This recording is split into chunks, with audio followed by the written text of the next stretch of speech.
Lushai hills district बेवहाय कुनु industry गैया इनफ्रास्ट्राक्चार गैया मेघालया जेला रायजो जायो मेघालयाव जेबो इन्डास्ट्रि गैया दासिमबो मेघालयाव इन्डास्ट्रि गैया दासिमबो गैया अरुणाचला जेला रायजो जायो अरुणाचलाव कुनु इन्डास्ट्रि गैया आईएएस अफिसारनि हिसाब गैया दाबो बिसोरनियाव लन थाग्रा मानसि दंबावोसो बिनि उनावबो बिथांमोना रायजो मोनदों आरो बिथाङा बुंदों जोंखौ क्राइटेरिया गैया आला रायजो मोननो थाखाय क्राइटेरिया नाङा नाथाय मोनद' हारिया एसटि जानो थाखाय क्राइटेरिया नांगौ बे क्राइटेरियाखौ बिसोर फुलफिल खालामा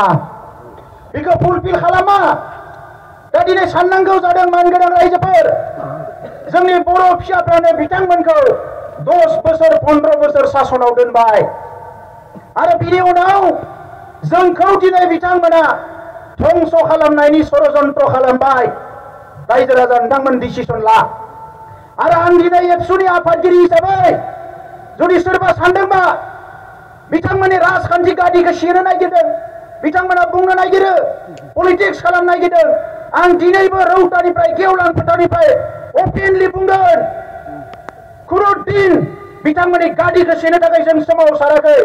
आरो आं हारसिंनि खोथा सानो बुङोब्ला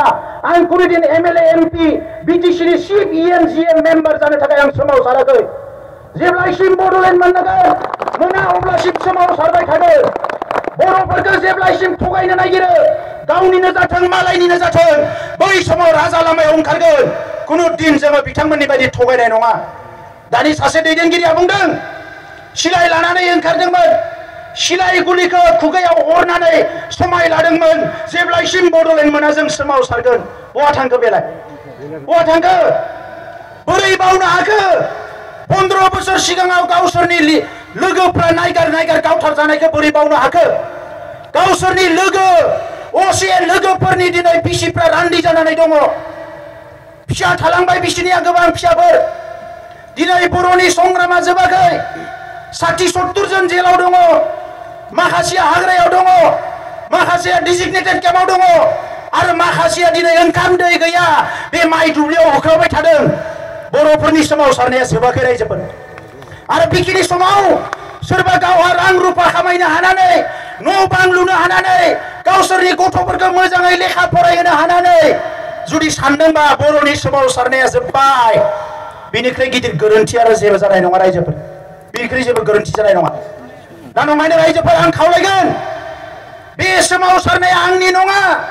मोनसे समाव बे सोमावसारनायखौ एबसुआ हारसिं दैदेनदोंमोन बिएलटिआ दैदेनफैदों साननैसो एनडिपिआ दैदेनदों गावबा गावनि लामाजों दैदेनबोदों नाथाय मोनसे मोजां खोथाया जाबाय आल्टिमेट गोलनि थाखाय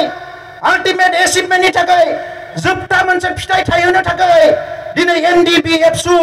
बयबो खौसे जानो ओंखारबो